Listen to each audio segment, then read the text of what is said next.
Salah pertama saya lagi dari informatika. Saya akan menjelaskan tentang yaitu tugas di mata kuliah sistem jaringan satu. Di sini saya mengangkut 6 sesi yang telah dijelaskan oleh Bapak dosen pengampu saya, Bapak Muhammad Ikhwan Syafruddin Askar Untung. Oke, saya mulai. Sesi pertama adalah pengenalan jaringan.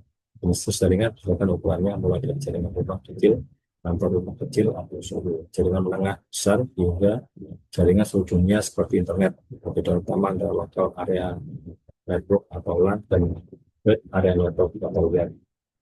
Dan offline jaringan untuk area lokal, sementara WAN dan jaringan yang menghubungkan LAN yang di lokasi yang jauh. Internet, dan extranet adalah tiga jenis jaringan yang menggunakan teknologi dasar yang sama dalam bentuk protokol TCP atau IP dan teknologi web, tapi berbeda dalam kecakupan, aksesibilitas, dan tujuan penggunaannya. Temuan komponen jaringan utama yaitu perangkat akhir atau end device, tempat pusat berasal dan atau diterima, misalnya komputer dan printer, perangkat jaringan perantara untuk intermediary network device yang dengan perangkat akhir dan mengelola area data, misalnya switch, router, dan firewall, dan juga media jaringan atau media yang merupakan jalan fisik untuk transmisi data, kabel kabel logam, zat optik, transmisi kabel. Konsep jaringan itu arsitektur jaringan terdistribusi di mana setiap perangkat atau komputer disebut pair, memiliki kemampuan yang setara untuk berpindah sebagai klien maupun server. Artinya tidak ada satupun server pusat yang mengendalikan jaringan atau menjadi satu-satunya sumber daya. Jaringan modern ini mencakup relasi kesalahan atau fault tolerance melalui redundansi dan skalabilitas untuk mendukung pertumbuhan tanpa dampak signifikan pada kinerja, kualitas layanan, untuk memastikan kualitas lalu lintas dan aman jaringan atau network security, untuk melindungi privasi, integritas, dan ketersediaan data. Janji kedua adalah konfigurasi data. Konfigurasi data suite dan perangkat akhir dengan fokus pada mode perintah Cisco IOS dan akses perangkat. Mode perintah dalam Cisco IOS yaitu user exec mode untuk perintah monitor data ditandai dengan tanda lebih besar. Privilege exec mode untuk akses penuh ke semua perintah dan fitur ditandai dengan tanda pagar. Global configuration mode untuk konfigurasi perangkat secara global. Selain konfigurasi mode untuk mengkonfigurasi akses konsol, SSH, telnet, atau AUX dan interface konfigurasi mode untuk mengkonfigurasi port switch antar atau router. Struktur perintah dasar Cisco IOS terdiri keyword dan argumen. Sintak perintah yang ditunjukkan dengan teks tebal untuk perintah dan keyword yang harus dimasukkan seperti yang tertera, dan teks miring untuk argumen yang disediakan oleh pengguna. Fitur bantuan dalam CLI seperti untuk menentukan perintah atau argumen yang tersedia, dan comment, syntax text, syntax checks untuk membantu pengguna dalam memasukkan perintah yang benar.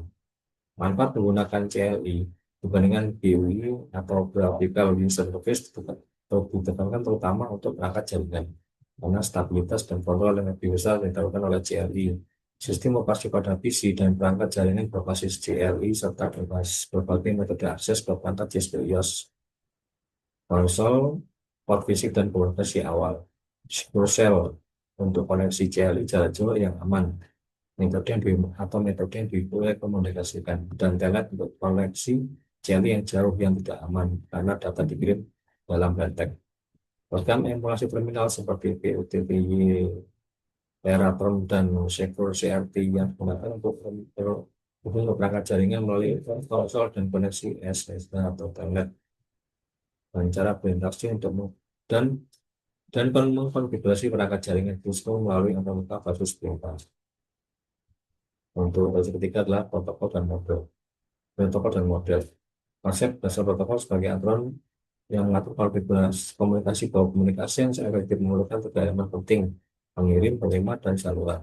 Protokol komputer harus mencakup berbagai aspek seperti pengkodean pesan, format dan enkapsulasi pesan, waktu pesan. Pentingnya organisasi standar dalam memfasilitasi interoperabilitas komunikasi jaringan. Protokol jaringan didefinisikan sebagai aturan umum yang dapat diimplementasikan pada tingkat baik dalam bentuk perangkat lunak maupun keras. Setiap protokol memiliki fungsi, format, dan aturan sendiri, serta jalan modern menggunakan interaksi dan berbagai protokol. Konsep protokol SWIFT sebagai bentuk protokol terkait yang bekerjasama untuk melakukan fungsi komunikasi. PGP IP disebut sebagai contoh protokol SWIFT yang paling umum digunakan dan dikelola oleh Internet Engineering Task Force. Organisasi standar seperti Internet Society dan IETF berperan sebagai peran penting dalam mempromosikan pengembangan dan evolusi Internet, memastikan bahwa protokol-protokol berkembang dan mendukung jaringan global. Selesai yang keempat, layar fisik. Terminologi penting yang berkaitan dengan bandwidth, yaitu latensi, throughput, dan goal-output. Data yang dapat yang digunakan yang dapat digunakan yang ditransfer, yaitu throughput dikurangi overhead lalu lintas. Karakteristik kalkulus lembaga sebagai media jaringan yang paling umum, kelebihannya murah, mudah dipasang, registrasi rendah. Tapi keterbatasannya atenuasi serta rentan terhadap interferensi frekuensi radio, dan rostom.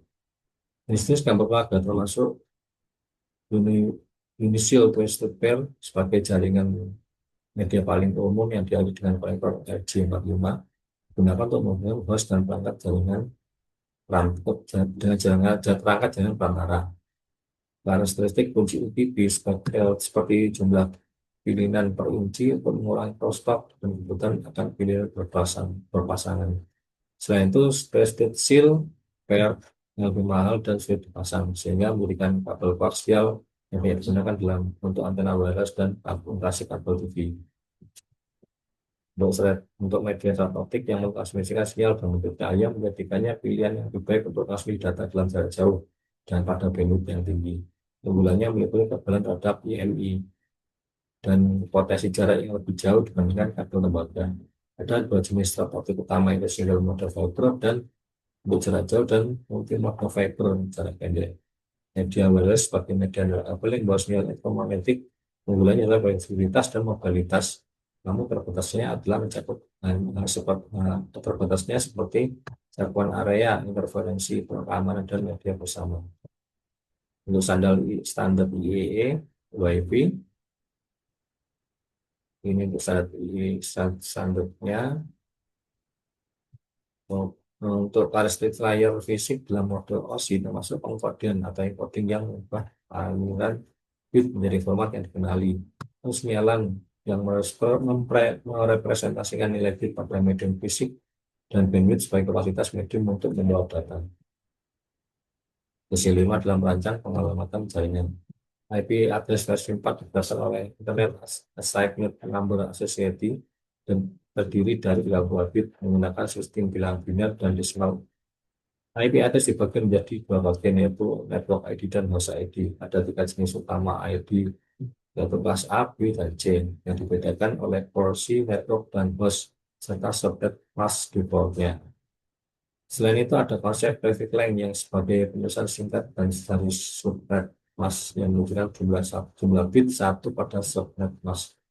Afrika N digunakan untuk menentukan network address dengan mengenkan IP address dengan subnet mask. Berupa alamat pada jaringan juga meliputi network address, host address pertama dan terakhir, dan broadcast address. Private address tidak digunakan di internet dan membutuhkan transferasi ke IP publik. Special address seperti loopback dan default route. Penerapan IP address dapat berupa static address untuk perangkat yang membutuhkan alamat tetap atau dynamic address melalui DHCP server untuk sebagian besar jaringan. Subnetting digunakan untuk mengatasi kongesti pada jaringan, di mana semakin banyak host yang terhubung dalam satu media akan menurunkan performa jaringan serta untuk kebutuhan keamanan jaringan. Pembentukan subnetting dapat disesuaikan pada jumlah jaringan yang dibutuhkan atau jumlah host per subnet. Langkah-langkah membentuk subnetting dengan jumlah network atau host dijelaskan dengan contoh perhitungan yang detail, menunjukkan bagaimana bit-bit dalam IP address dan subnetting dimasak dimanipulasi untuk menggunakan subnet baru. Kemudian sesi 6 adalah konfigurasi speed pada jaringan. Ethernet mode akses jaringan paling umum untuk LAN yang berbasis pada lapisan data link dan fisik mode OSI. Biasanya disebutkan oleh sederhananya kemudahan pemeliharaan, kemudahan, pemeliharaan, dan kemampuan berdasari dengan teknologi baru, keandalan dan biaya instalasi yang rendah. Internet umumnya menggunakan hub dan switch mereka bertembaga UTP untuk konektivitas perangkat. Ada 3 jenis komunikasi data yang penting untuk dapat memahami subnet, memahami hub dan switch, yaitu unicast, komunikasi satu ke satu, multicast, komunikasi satu ke banyak, tapi tidak semua node, dan broadcast atau komunikasi satu ke semua. Beberapa hub beroperasi pada lapisan satu, lapisan fisik dari mode OSI, bertindak sebagai repeater multiport yang menyiarkan semua frame yang diterima ke setiap port yang terhubung. Hal ini menyebabkan ketidakefisienan karena peningkatan domain tabrakan dan penggunaan bandwidth. Sebaiknya switch beroperasi pada lapisan 2, menggunakan alamat MAC untuk menggunakan frame secara terbatas hanya ke peningkatan yang dituju, sehingga mengurangi tabrakan dan meningkatkan efisiensi jaringan. Ya, itu dapat saya sampaikan. Kalau ada salah-salah saya mohon maaf sebesarnya.